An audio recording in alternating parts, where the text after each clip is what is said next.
На База ТВ время новостей. Здравствуйте. Сегодня в выпуске. Закрыта последняя сессия уходящего года. Депутаты парламента в окончательном чтении приняли проект республиканского бюджета на 2023 год. Начались с минуты молчания по погибшим в ДНР абхазским добровольцам. Итоги уходящего 2022 года подвели в Министерстве обороны Абхазии. Лаша Цвинария и Астанда Сацба стали самыми активными пользователями карт АПРА в уходящем году. Национальная платежная система Абхазии подводит итоги года. Депутаты парламента в окончательном чтении приняли проект республиканского бюджета на 2023 год, утвердили во втором и окончательном чтении бюджеты 3 внебюджетных фондов, ратифицировали соглашение между Республикой Абхазия и Российской Федерацией об урегулировании вопросов двойного гражданства.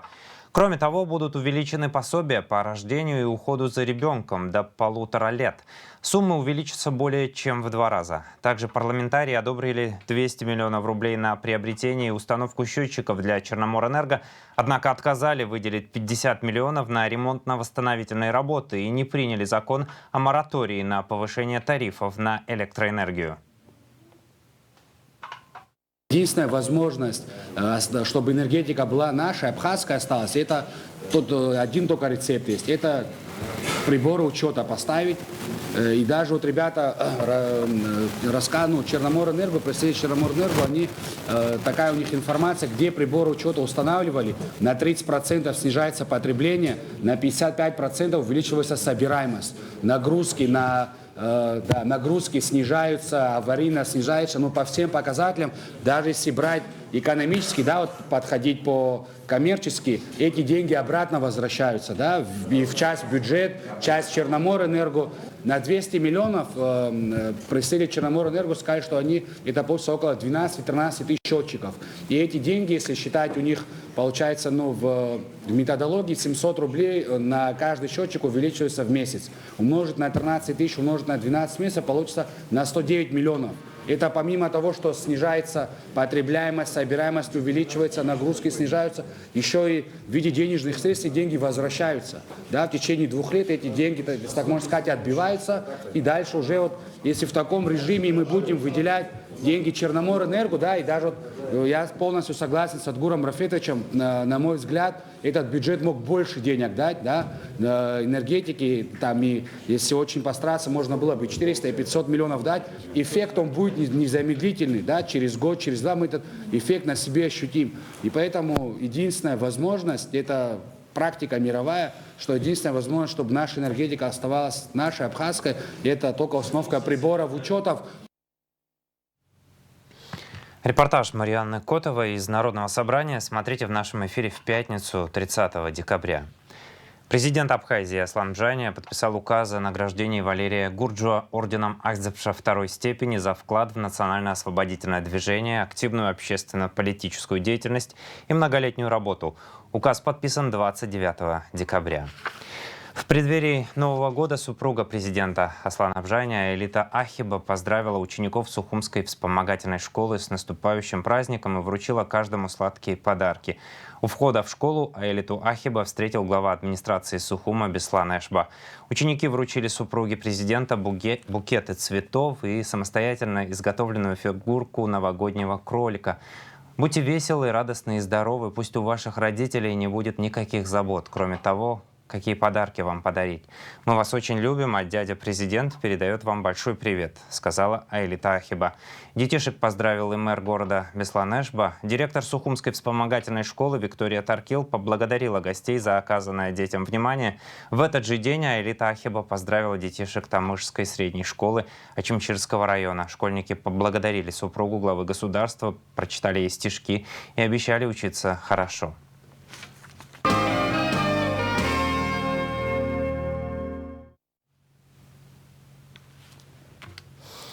Трагические вести. Наши добровольцы погибли в боях под Авдеевкой в Донецкой Народной Республике. По последним данным, на поле боя пали Дмитрий Цвижба, Матбей Абиджба и Адам Лагвилава. Президент Аслан Джания поручил МЧС Абхазии доставить тела погибших в ДНР добровольцев. Как сообщил глава ведомства Лев Квицыня, по имеющейся информации погибло 3 человека из Абхазии. В связи с тем, что пока тела не доставлены в морг, поездка откладывается. Как будет возможность вывести тела с территории Донбасса, мы готовы выехать и доставить их на родину, сказал Лев Квицыня. С минуты молчания по погибшим в ДНР абхазским добровольцам начали заседание в Министерстве обороны Абхазии под руководством министра обороны Владимира Анова. Оно было посвящено подведению итогов уходящего 2022 года. Также состоялось награждение ряда отличившихся сотрудников и выставка подполковника Елены Квиквискири и работ других сотрудников ведомства.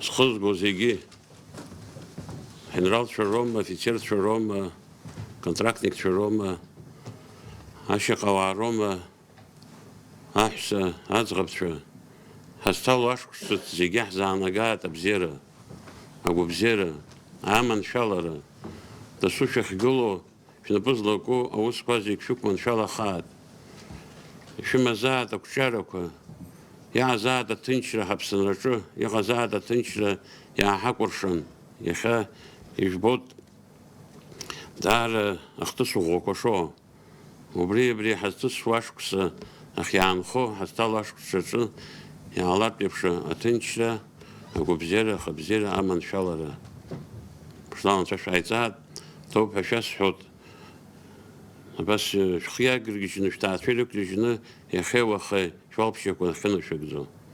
Товарищи военнослужащие, офицеры, генералы, служащие ветераны вооруженных сил, уважаемые граждане Республики Абхазия. Мы стоим на пороге Нового года. С его приходом мы традиционно связываем надежду на лучшее. Разумеется, и наши военнослужащие думают о том, что принесет им армии, государству 2023 год. Уходящий год, несмотря на трудности, подарил нам немало достижений, обогатил новым опытом. Последовательно решаются задачи, стоящие перед нашими вооруженными силами. В преддверии Нового года мы благодарностью говорим честь и слава всем поколениям защитникам родной земли, настоящим ее свободу и независимость. Пусть наступающий год принесет вам успех профессиональной деятельности, откроет перед вами новые возможности, станет залогом стабильности и процветания. Сердечно поздравляю вас и ваши семьи, родных и близких с новым 2023 годом. В моем лице и вся Министерство обороны и гражданского персонала поздравляем. Это высокая награда, это ваше достижение, это ваши труды.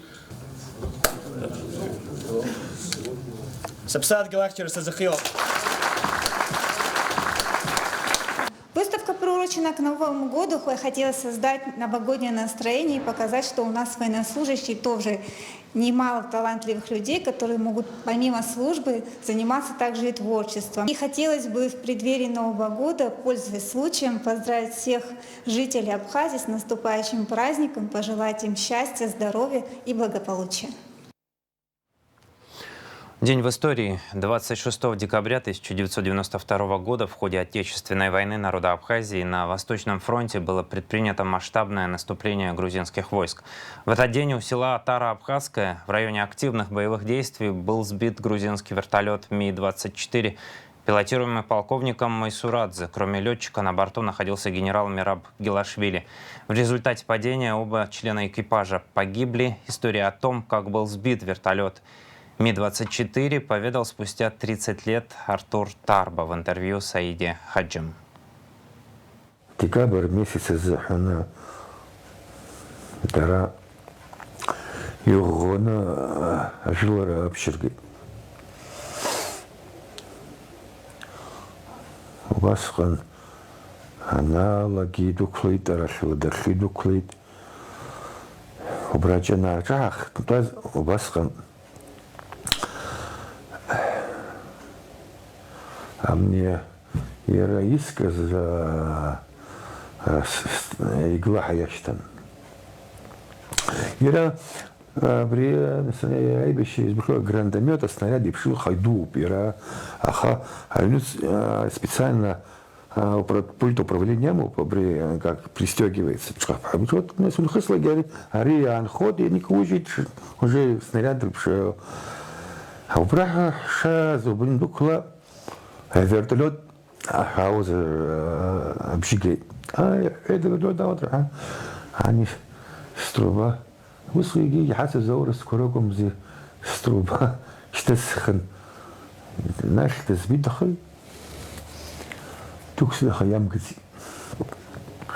يام قزي تمكي راس دازر نالا ديان وا гор ха артачкон шоги гонцы хаслаганах елорам бой да знакдар кшин тхсо гор адрылоп артина нервничает артот конечно шоги усихи а вноцены усчурах абсолютно клепа моменту сигалит абри герхица гесс сагижина не чксиман ври сгижина сайна аспсаха не ясот и табжиго даво они атса а я шиза бас момент бас агурбжарагам يعني كوباس بس ونابجي شلك أبلان كقان يب أجلس بنران أبجي صحوتها يعني سين سنابي أبلان سجاعو يرى ну не поляна а урагинес шкаметры не хазар кала ха хацла куда шей уже садис бот обсвар длакун хацла куда сбот уже они трубак нас усирам шо автомат усушивший схсом мы там завести надо направить надо там время чуть-чуть надо и шамузбан абас ну салатан абишим хунук что уски до всех сот сибот связан с бот обсхар длаку аха абас ты сай выходна лага тагижина бри куда хашкы и хир хай ну и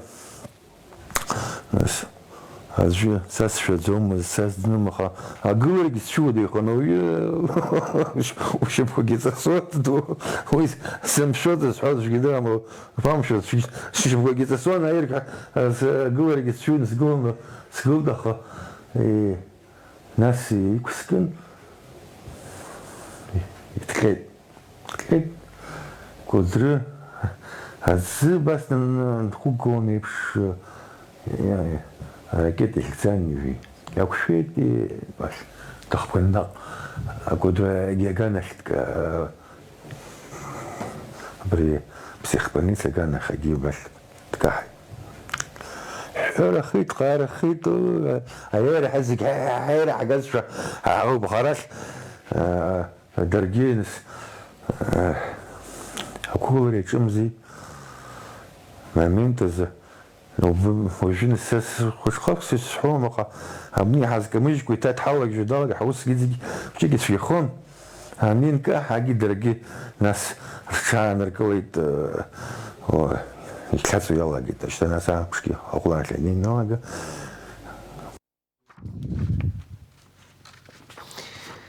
Мера пресечения в виде заключения под стражу в отношении Александра Зурабовича Ачба продлена до 3 марта 2023 года. Такое решение принято в четверг, 29 декабря, в ходе заседания военного суда Абхазии, которое прошло в здании СГБ республики. Печальная весть. Администрация Гагарского района сообщает о смерти заслуженного строителя Республики Абхазия, лауреата премии Совета министров СССР Бориса Михайловича Аршба и выражает глубокие соболезнования его семье.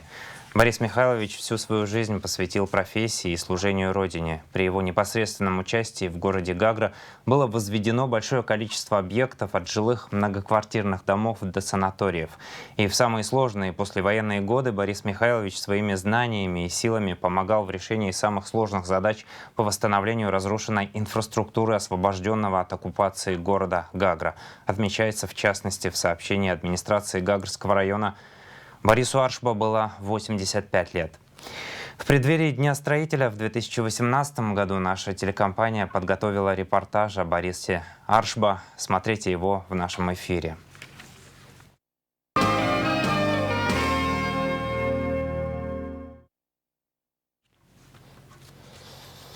Лаша Цвинария и Астанда Сацба стали самыми активными пользователями карт АПРА в уходящем году. Национальная платежная система Абхазии ежегодно награждает держателей карт АПРА, совершивших наибольшее количество операций за год. Так АПРА поощряет развитие безналичных расчетов в Абхазии. Подробности у Надежды Боровиковой.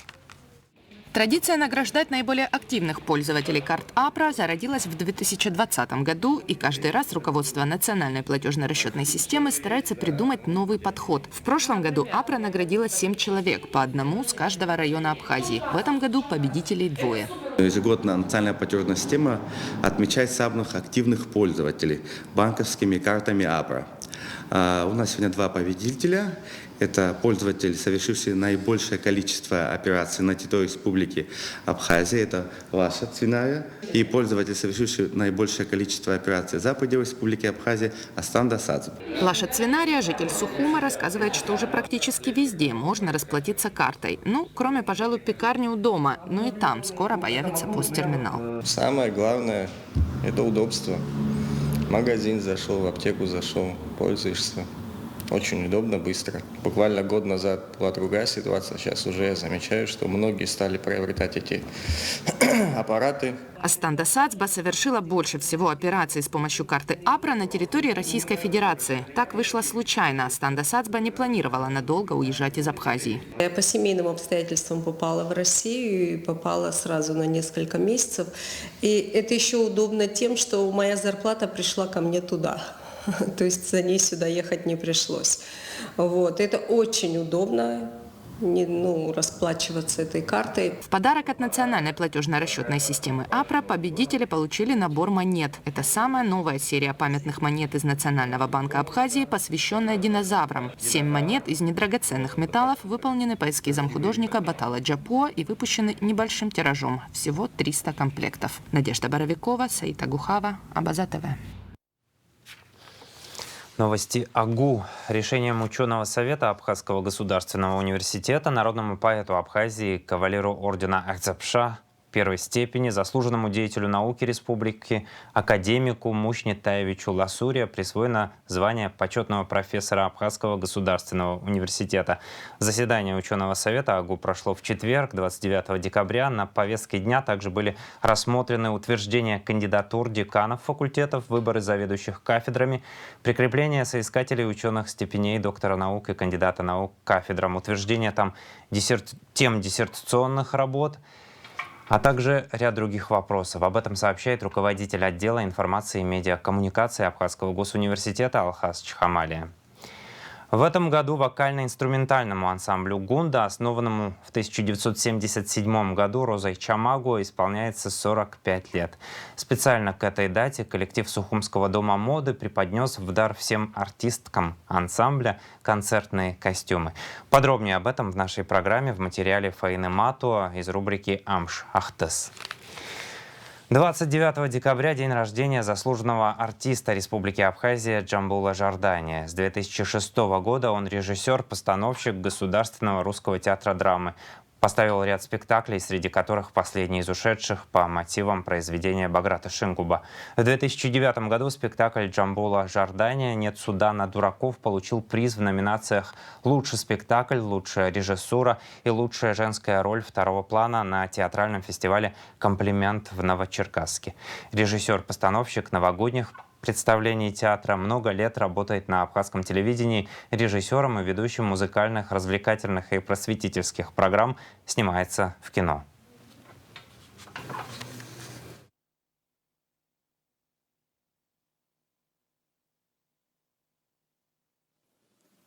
Вы, с кем я собирался прожить долгую жизнь, да судьба распорядилась иначе. Помните, утро наше начиналось с того, что душа рвалась на морянку. А родители сегодня отпустят, а на завтра начинают бояться, как бы дитя не утонуло или еще чего не проделало с ним море. Каждому из нас приходилось по-своему вырываться из родительского запрета. И вот мы нервно ждем друг друга в условленном месте, а дождавшись стрелой к игольному ушку. Родные мои, да разве могли наши старшие знать, как несоизмерима наша детская радость встречи с морем с их страхом за нас? Игольное ушко. Оно ждало нас в 100 шагах от моря, точнее, в 127 пробежкой. Я-то помню, я считал. Живо ли оно? Сохранилось ли это дерево, заполняющее проход к морю между горкой и болотистым ольшанником? Нынче я так же далеко от этого места, как от времени, а сверху оно виднее. Помните, как странно на 2 ногах возвышался над камнем узкий кипарис? Семя этого кипариса, носимое ветром, однажды, очевидно, упало на земляной наст этого камня и взошло на нем. Не на простом, а на историческом камне, на обломке древней стены. Корни стали расти, зажав между собой камень и постепенно поднимая его, пока однажды не выронили его. Так образовалось отверстие над камнем. Издали это отверстие вместе с деревом смотрелось, как перевернутая швейная игла. И вот подходишь с замиранием сердца к игольному ушку, а за ним уже море. А дяденек, помните, который день-деньской играли в нарды за столом у самого игольного ушка? Странно нам было видеть, не всегда, конечно, но иногда, что они могут прятаться в тени и метать кости, когда в 127 шагах море. Им было невдомек, куда, дескать, торопятся ребятишки. Ведь вот оно, море, плещется, никуда не девается. Зато ближе к закату, когда стихала жара, тогда и они шли купаться.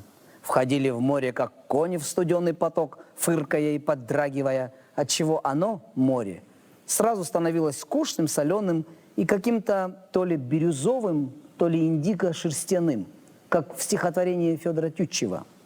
Разбегаясь и ныряя в игольное ушко, мы знали с закрытыми глазами, где поставить ногу, как юркнуть в отверстие, чтобы мягко, без боли приземлиться на той стороне. А там уже море. И неизменно охватывало чувство, которое по-взрослому я выразил бы так. Как тесен наш мир, зажатый между горами и морем, и как оно необъятно, море. Мы бежали на ходу, сбрасывая с себя одежки, и бултыхались в море. Федор Иванович Тютчев, соблазнивший и покинувший Амалию фон Крюгер, сказал: «Счастлив, кто посетил сей мир в его минуты роковые». А я знаю, и шкурой, и печенью. Нет, он несчастен. Если, разумеется, историческое любопытство в нем не давлеет над страхом и состраданием. Я тоже думал когда-то, что так и проживу свою жизнь, попивая кофе на Сухумской набережной. Но вихрь истории застиг меня на голом берегу. Он пронесся надо мной, унося моих родных, но не меня. А когда я осознал, что выжил, то не нашел в душе ничего, кроме смятения и одиночества. И не у кого же проситься на морянку, ступай хоть сейчас. Поближе к вечеру, когда уже спадает жара, встаешь и, оставив сочинительство художественных произведений, как те дяденьки откладывали нарды, поспешно идешь к морю. Входишь в море, фыркая, поддрагивая, а море уже не то. То оно какое-то бирюзовое, то какое-то индиго-шерстяное. И так, я думаю, теперь и говорю. Как тесен наш мир, зажатый между рождением и смертью, и как он необъятен, мир за игольным ушком. И не страх смерти удерживает нас по эту сторону. Он мог бы быть преодолим почти для каждого, так часто неподъемно становится тяжесть пути, а страх встречи с ним. А может быть, напротив, не встречи. Но как много приключений на пути моем к мосту, что прозревается сметенной душой сквозь игольное ушко. Я тут наблюдаю за жизнью и вижу много интересного, милые мои. Даже лучше, что вы ушли. Мир стал только хуже. Как сказал мудрец, марш верблюдов сквозь игольное ушко. Караваны невесть откуда взявшихся верблюдов беспрепятственно проходят сквозь игольное ушко.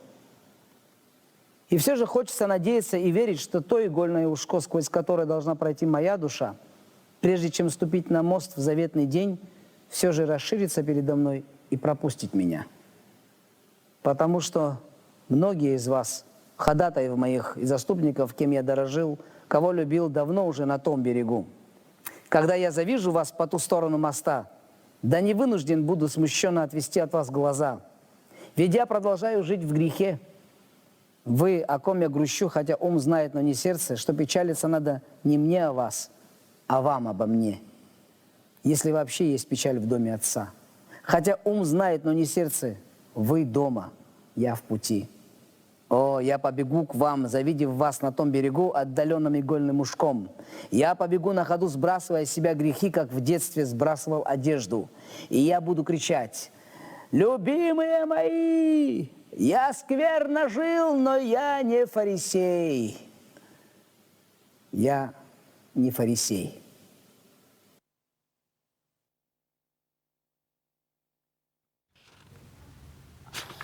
Немного о спорте. Команда Абхазии завоевала бронзовую медаль по баскетболу 6-х всемирных игр юных соотечественников в Москве. Это международные спортивные соревнования среди детей, проживающих за рубежом соотечественников, проводящиеся с целью укрепления международных спортивных и гуманитарных связей, дружбы детей из разных стран и привлечения подростков к занятиям физической культурой и спортом. Сейчас о погоде.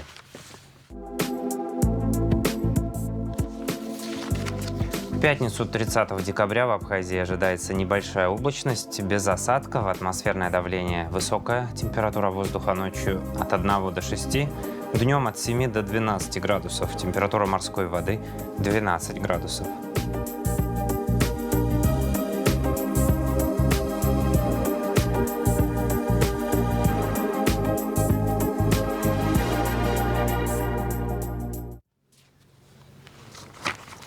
На этом выпуск завершен. Следите за развитием событий вместе с нами. До новых встреч в эфире.